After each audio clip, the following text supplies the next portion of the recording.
बाबा साहब ने मनुस्मृति क्यों जलाई? 25 दिसंबर 1927 को डॉक्टर अंबेडकर ने पहली बार मनुस्मृति में दहन का कार्यक्रम किया था। उनका कहना था कि भारतीय समाज में जो कानून चल रहा है वह मनुस्मृति के आधार पर है। यह एक ब्राह्मण पुरुष सत्तात्मक भेदभाव वाला कानून है। आइए संक्षिप्त में जाने आखिर मनुस्मृति में ऐसा किया है। एक नीच वर्ण का जो मनुष्य अपने से ऊंचे वर्ण के मनुष्य की वृत्ति को लोभावश ग्रहण कर जीविका यापन करे तो राजा उसकी सब संपत्ति छीनकर उसे तत्काल निष्कासित कर दे। 2 ब्राह्मणों की सेवा करना ही शूद्रों का मुख्य कर्म कहा गया है। इसके अतिरिक्त वह शूद्र जो कुछ करता है उसका कर्म निष्फल होता है। 3 शूद्र धन संचय करने में समर्थ होता हुआ भी शूद्र धन का संग्रह न करे क्योंकि धन पाकर शूद्र ब्राह्मण को ही सताता है। 4 जिस देश का राजा शूद्र अर्थात पिछड़े वर्ग का हो उस देश में ब्राह्मण निवास न करे क्योंकि शूद्रों को राजा बनने का अधिकार नहीं है। 5 राजा प्रातःकाल उठकर तीनों वेदों के ज्ञाता और विद्वान ब्राह्मणों की सेवा करें और उनके कहने के अनुसार कार्य करें। 6 जिस राजा के यहाँ शूद्र न्यायाधीश होता है उस राजा का देश कीचड़ में धंसी हुई गाय की भांति देख पाता है। 7 ब्राह्मण की संपत्ति राजा द्वारा कभी भी नहीं ली जानी चाहिए। यह एक निश्चित नियम है, मर्यादा है, लेकिन अन्य जाति के व्यक्तियों की संपत्ति उनके उत्तराधिकारियों के न रहने पर राजा ले सकता है।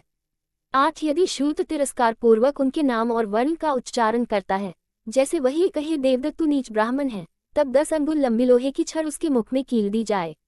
9 यदि शूद्र गर्व से ब्राह्मण पर थूक दे, उसके ऊपर पेशाब कर दे तब उसके होठों को और लिंग को, और अगर उसकी ओर अपान वायु निकाले तब उसकी गुदा को कटवा दे। 10 यदि कोई शूद्र ब्राह्मण के विरुद्ध हाथ या लाठी उठाए तब उसका हाथ कटवा दिया जाए, और अगर शूद्र गुस्से में ब्राह्मण को लात से मारे तब उसका पैर कटवा दिया जाए। 12 इस पृथ्वी पर ब्राह्मण वध के समान दूसरा कोई बड़ा पाप नहीं है, अतः राजा ब्राह्मण के वध का विचार मन में भी लाए। 13 शूद्र यदि अहंकारवश ब्राह्मणों को धर्मोपदेश करे तो उस शूद्र के मुंह और कान में राजा गर्म तेल डलवा दे।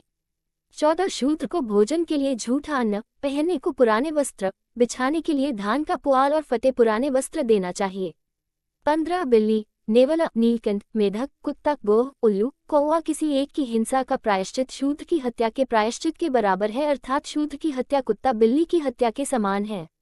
16 यदि कोई शूद्र किसी द्विज को गाली देता है तब उसकी जीभ काट देनी चाहिए क्योंकि वह ब्रह्मा के निम्नतम अंग से पैदा हुआ है। 17 निम्न कुल में पैदा कोई भी व्यक्ति यदि अपने से श्रेष्ठ वर्ण के व्यक्ति के साथ मारपीट करे और उसे क्षति पहुंचाए तब उसका क्षति के अनुपात में अंग कटवा दिया जाए। 18 ब्रह्मा ने शूद्रों के लिए एकमात्र कर्म निश्चित किया है, वह है गुणगान करते हुए ब्राह्मण, क्षत्रिय और वैश्य की सेवा करना।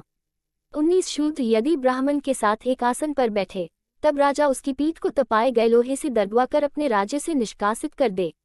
20 राजा बड़ी बड़ी दक्षिणाओं वाले अनेक यज्ञ करे और धर्म के लिए ब्राह्मणों को स्त्री, गृहशय्या, वाहन आदि भोग साधक पदार्थ तथा धन दे। 21 जानबूझकर क्रोध से यदि शूद्र ब्राह्मण को एक तिनके से भी मारता है वह 21 जन्मों तक कुत्ते बिल्ली आदि पाप श्रेणियों में जन्म लेता है। 22 ब्रह्मा के मुख से उत्पन्न होने से और वेद के धारण करने से धर्मानुसार ब्राह्मण ही संपूर्ण सृष्टि का स्वामी है। 23 शूद्र लोग बस्ती के बीच में मकान नहीं बना सकते, गांव या नगर के समीप किसी वृक्ष के नीचे अथवा शमशान पहाड़ या उपवन के पास बसकर अपने कर्मों द्वारा जीविका चलावे। 24 ब्राह्मण को चाहिए कि वह शूद्र का धन बिना किसी संकोच के छीन ले क्योंकि शूद्र का उसका अपना कुछ नहीं है, उसका धन उसके मालिक ब्राह्मण को छीनने योग्य है। 25 राजा वैश्यों और शूद्रों को अपना अपना कार्य करने के लिए बाध्य करने के बारे में सावधान रहें क्योंकि जब ये लोग अपने कर्तव्य से विचलित हो जाते हैं तब वे इस संसार को अव्यवस्थित कर देते हैं। 26 शूद्रों का धन कुत्ता और गधा ही है, मुर्दों से उतरे हुए इनके वस्त्र हैं। शूद्र टूटे फूटे बर्तनों में भोजन करें। शूद्र महिलाएं लोहे के ही गहने पहने। 27 यदि यज्ञ अपूर्ण रह जाए तो वैश्य की असमर्थता में शूद्र का धन यज्ञ करने के लिए छीन लेना चाहिए। 28 दूसरे ग्रामवासी पुरुष जो पतित, चांडाल, मूर्ख और धोबी आदि अंत्यवासी हो उनके साथ द्विज न रहें। लोहार, निषाद, नट, गायक के अतिरिक्त सुनार और शस्त्र बेचने वाले का अन्न वर्जित है। 29 शूद्रों के साथ ब्राह्मण वेदाध्ययन के समय कोई संबंध नहीं रखें, चाहे उस पर विपत्ति ही क्यों न आ जाए।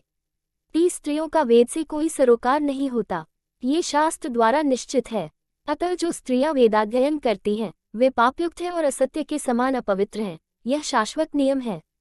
31 10 वर्ष के ब्राह्मण को 90 वर्ष का क्षत्रिय, वैश्य और शूद्र पिता समान समझकर उसे प्रणाम करे। मनु के इन कानूनों से अनुमान लगाया जा सकता है कि शूद्रों, अतिशूद्रों और महिलाओं पर किस प्रकार और कितने अमानवीय अत्याचार हुए हैं। ऐसी और बाबा साहब की रियल स्टोरी जानने के लिए लाइक, सब्सक्राइब और कमेंट जरूर करें। धन्यवाद।